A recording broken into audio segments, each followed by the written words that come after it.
So 85, 6, 7, and 8, I was basically the head tech, snare tech. And then 89, after 88, everyone left. So Zingale left again because he left one time before that.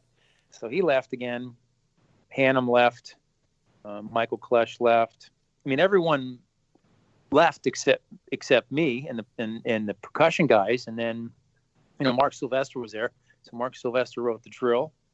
We had Robert Smith write the brass book, and then Michael Klesch kind of came back in the summer. And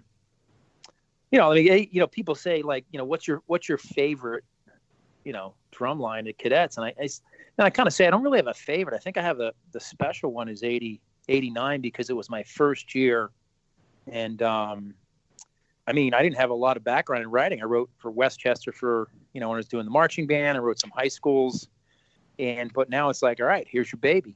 And so I was kind of write, and I teach with a chip on my shoulder, I guess. Like I got to prove myself all the time, and it doesn't matter. I was sitting here writing some stuff for the Cadets, and it's almost like I'm a tortured artist. I go through this thing like, oh, I can't do this.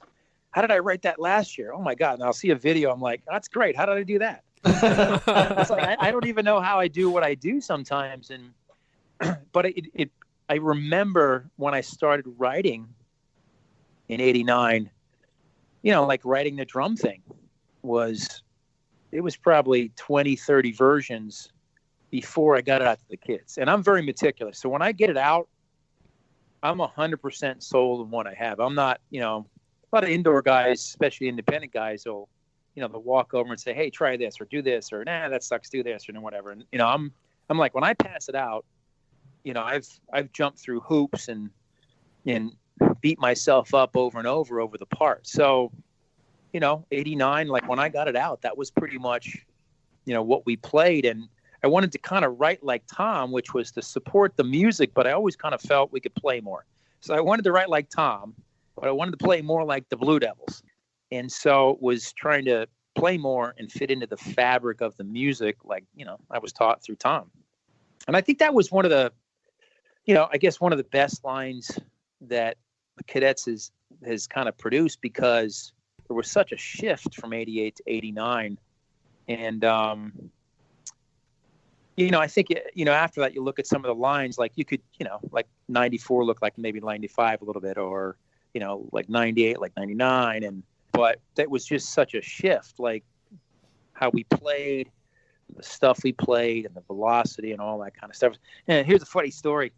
I don't know if Hannum will remember this, but so I had him come to a camp because I wanted to give him a little plaque saying, hey, thanks for whatever with the Corps.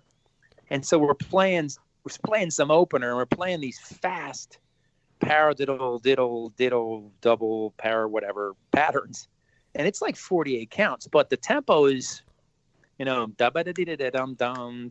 like clipping. I don't remember if it was like 172, and we're playing it. And he goes, I go, hey, man, what, I was excited. Like if he would say something like, man, Tom, that's great. And he goes, hey man, they're never going to be able to play that. and I went, but he said it loud enough. And I think Lee Bettis, because he was in the line, he remembers this because we talk about it.